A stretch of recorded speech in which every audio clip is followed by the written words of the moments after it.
Assalamualaikum warahmatullahi wabarakatuh. Saya Tantrika Helsa dari Prodi Pendidikan Sejarah 4A. Pada video kali ini saya akan menjawab beberapa pertanyaan terkait UAS mata kuliah Sejarah Asia Selatan. Sejarah kolonialisme Inggris di semenanjung India tidak terlepas dari bangsa-bangsa Eropa yang telah lama melakukan ekspedisi lautan mencari tempat baru yang dihuni oleh manusia. Inggris sebagai salah satu kerajaan besar waktu itu tidak tinggal diam dalam ekspedisi tersebut.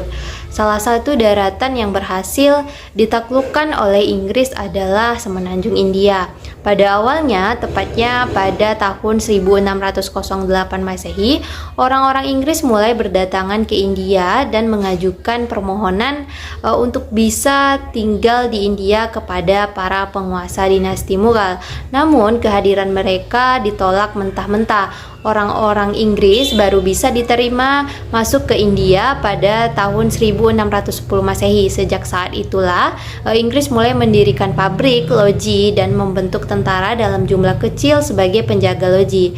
Datangnya Inggris ke India dikarenakan oleh beberapa faktor. Yang pertama, kekosongan kas negara-negara di Eropa akibat kekalahan pasca Perang Salib. Nah, faktor lainnya adalah kemudahan pelayaran yang terjadi setelah dibukanya terusan Suez di Mesir oleh Ferdinand de Lesseps membuat singkat turutnya perjalanan. Semenanjung India berada pada kekuasaan Inggris pada abad ke-18 hingga abad ke-20. Walaupun pada abad ke-18 hingga periode selanjutnya dinasti Mughal masih tetap berkuasa, pemegang kekuasaan politik dan ekonomi yang sebenarnya setelah itu adalah orang-orang Inggris. Kolonialisasi Inggris atas India yang ditandai oleh mundurnya penguasa-penguasa Mughal dan naiknya kekuasaan Inggris di India. Proses ini mencapai puncaknya pada tahun 1857 ketika terjadi pemberontakan mutini atau Sepoy atas kolonialisme Inggris. Saat itulah dinasti Mughal yang menjadi simbol kekuasaan Islam di India mulai berakhir dan secara resmi Inggris mulai berkuasa. Hal ini sekaligus menandakan kekuasaan Inggris atas hampir seluruh wilayah di semenanjung. Setelah kemerdekaan, terdapat sebuah konflik perebutan wilayah Kashmir oleh India dan Pakistan. Kashmir merupakan suatu wilayah di semenanjung India, terletak pada sebuah lembah di selatan pegunungan Himalaya. Wilayah Kashmir merupakan dikuasai oleh 3 negara, yakni Pakistan menguasai sebelah barat laut, India menguasai bagian tengah serta bagian selatan Jammu dan Kashmir, sedangkan Republik Rakyat Cina menguasai sebelah timur laut atau disebut dengan daerah Aksai Chin. Meskipun demikian, India tidak pernah secara resmi mengklaim wilayah yang diakui oleh Pakistan dan Cina. Sementara Pakistan memandang wilayah Kashmir sebagai wilayah yang disengketakan dan tidak mengakui klaim India atas wilayah ini. Hal ini menyebabkan ketidakpastian kedaulatan di wilayah Kashmir, dalam artian wilayah tersebut tidak sepenuhnya masuk dalam salah satu dari 3 negara yang menduduki Kashmir, khususnya antara India dan Pakistan. Sebelum India dan Pakistan meraih kemerdekaannya dari Inggris, 2 partai politik besar di India yang mewakili sebagian besar dari komunitas kaum beragama Hindu dan 1 partai besar lagi yang mewakili aspirasi kaum Muslim telah mengalami pertentangan mengenai arah perpolitikan di antara mereka. Persatuan Muslim di India yang dipimpin oleh Muhammad Ali Jinnah menginginkan sebuah wilayah tanah air yang terpisah bagi penganut Muslim India. Pada akhirnya Inggris menyetujui pembagian wilayah India menjadi 2 negara yang merdeka, tetapi yang menjadi permasalahan adalah mereka tidak melakukan pengawasan terhadap jalannya pengambilan kekuasaan itu, sehingga menjadikan pembagian wilayah menjadi tidak adil dan tidak merata. Muhammad Iqbal, seorang filosof sekaligus penyair perihal kondisi Islam, mempunyai pengaruh yang luas terhadap gerakan pembaruan dalam Islam. Iqbal mengkritik pendapat ini dengan menyatakan bahwa menurutnya Islam pada hakikatnya mengajarkan dinamisme dan sangat menganjurkan pemakaian akal. Iqbal memiliki ide terkait nasionalisme yang berupa solidaritas antar agama mengalami perubahan. Nasionalisme India yang mencakup Muslim dan Hindu sangat bagus, tetapi sulit sekali untuk dapat diwujudkan. Bahkan ia curiga akan adanya konsep New Hinduisme di balik nasionalisme yang mendapat dukungan dari umat Hindu. Menurut Iqbal, di India terdapat dua umat besar dan dalam pelaksanaan demokrasi barat di India, kenyataan itu harus diperhatikan karena nasionalisme ala barat menurutnya akan melahirkan materialisme dan ateisme yang dapat mengancam bagi perikemanusiaan.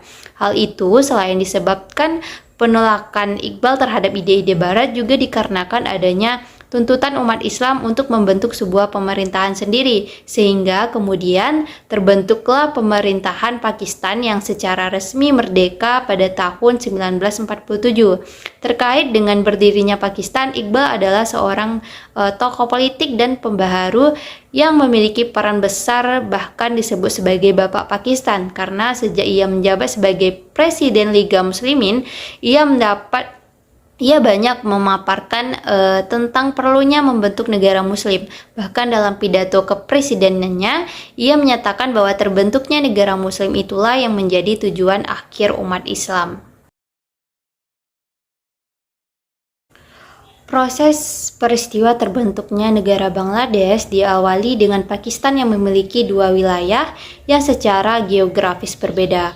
Wilayah tersebut adalah Pakistan Barat yang letaknya berada di ujung barat dan Pakistan Timur yang letaknya berada di ujung timur.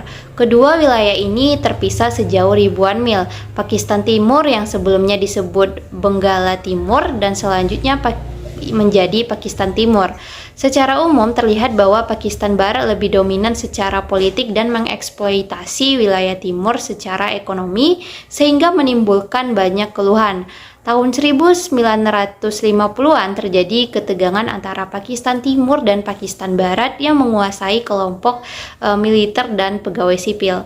Perpecahan tersebut disebabkan oleh beberapa faktor seperti geografis, politik, ketidakseimbangan militer, bahasa, ekonomi. Selain itu, karena banyaknya perbedaan seperti bahasa, pakaian, cara hidupnya dengan Pakistan Barat, maka saat itu timbul keinginan untuk memisahkan diri dan memutuskan hubungan dengan Pakistan. Sehingga dari beberapa faktor-faktor tersebut menimbulkan tekad bulat rakyat Pakistan Timur ini untuk memisahkan diri dari Pakistan Barat. Setelah Pakistan Timur resmi berpisah dengan Pakistan Barat, maka nama Pakistan Timur berubah menjadi Bangladesh yang beribu kota Dhaka sehingga berdirilah negara Bangladesh.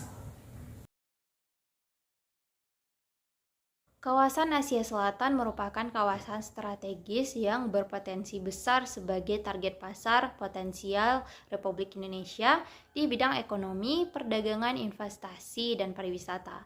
Negara-negara di kawasan Asia Selatan memiliki arti penting dalam diplomasi Indonesia tidak hanya karena erat hubungannya dalam ekonomi sebagai pasar ekspor Indonesia yang prospektif, melainkan juga karena adanya hubungan sejarah, kebudayaan, dan perdagangan yang sudah terjalin sejak ribuan tahun lamanya. Dalam perjalanan sejarah, Indonesia telah menyerap aspek budaya India, antara lain serapan bahasa Sanskerta ke dalam bahasa Indonesia, dan pengaruh epos India Ramayana dan Mahabharata di dalam budaya Indonesia. Agama-agama utama di Indonesia juga disebarkan oleh para pedagang dari Asia Selatan dan Persia. Selain itu, India adalah salah satu negara yang paling awal mendukung dan mengakui kemerdekaan Republik Indonesia. Bahkan sebelum kemerdekaan Indonesia, Muhammad Ali Jinnah atau seorang pendiri Pakistan yang pada waktu itu adalah presiden dari Liga Muslim seluruh India mendorong tentara Muslim India yang bertugas di ketenteraan kolonial Inggris untuk bergabung dan membantu perjuangan Indonesia melawan Belanda. Di masa modern seperti saat ini, arti penting kawasan Asia Selatan tercermin dari hubungan ekonomi yang erat dengan Indonesia, di mana kawasan ini merupakan mitra dagang utama dan sumber wisatawan asing bagi Indonesia. Di Asia Selatan terdapat India, Pakistan, dan Bangladesh yang merupakan negara-negara yang menyumbang surplus neraca perdagangan dengan Indonesia serta menyumbang jumlah wisatawan mancanegara yang cukup signifikan. Sengketa atas negara Kashmir oleh India dan Pakistan telah ada sejak Perang India-Pakistan tahun 1947. Konflik internal antara gerilyawan Kashmir atau beberapa pendukung aksesi Kashmir ke Pakistan dan beberapa pendukung kemerdekaan penuh Kashmir dan pemerintahan India merupakan konflik utama dan sumber kekerasan di wilayah itu sejak tahun 2002. India dan Pakistan ini sudah bertempur paling sedikit 3 pertempuran atas masalah Kashmir ini, yaitu pada tahun 1947, 1965, dan 1999, dan sejak tahun 1984 kedua negara ini juga terlibat dalam pertempuran-pertempuran dalam memperebutkan kuasa antara Gletser Siachen. India mengklaim seluruh negara Jammu dan Kashmir. Pada tahun 2010, India memerintah sekitar 43% dari wilayah Kashmir, termasuk sebagian besar dari Jammu, Lembah Kashmir, Ladakh, dan Gletser Siachen. Klaim India ini ditentang oleh Pakistan yang memerintah sekitar 37% dari wilayah Kashmir, yaitu Azad Kashmir dan bagian utara bagian Gilgit-Baltistan. Akar dari konflik antara gerilyawan pemberontak Kashmir dan pemerintah India terikat atas sebuah perselisihan atas otonomi lokal, perubahan demokratis terbatas di Kashmir hingga akhir tahun 1970-an dan awal 1988. Banyak reformasi demokratis diberikan oleh pemerintahan India telah dibatalkan dan demonstrasi dibatasi dan mengakibatkan peningkatan dramatis dalam mendukung pemberontakan yang mendukung pemisahan diri dengan cara kekerasan dari India. Pada tahun 1987, sebuah jejak pendapat negara bagian yang dikatakan menciptakan sebuah katalis bagi para pemberontak saat hal tersebut menghasilkan beberapa anggota Majelis Negara Bagian menciptakan kelompok pemberontak bersenjata. Pada bulan Juli 1988, serangkaian demonstrasi, pemogokan, dan penyerangan pada pemerintahan India mulai kekacauan di Jammu Kashmir yang pada tahun 1990-an meningkat menjadi masalah keamanan internal yang paling penting di India. Gejolak di Jammu Kashmir telah menghasilkan ribuan korban jiwa, tetapi sudah menjadi tidak terlalu mematikan dalam beberapa tahun terakhir ini.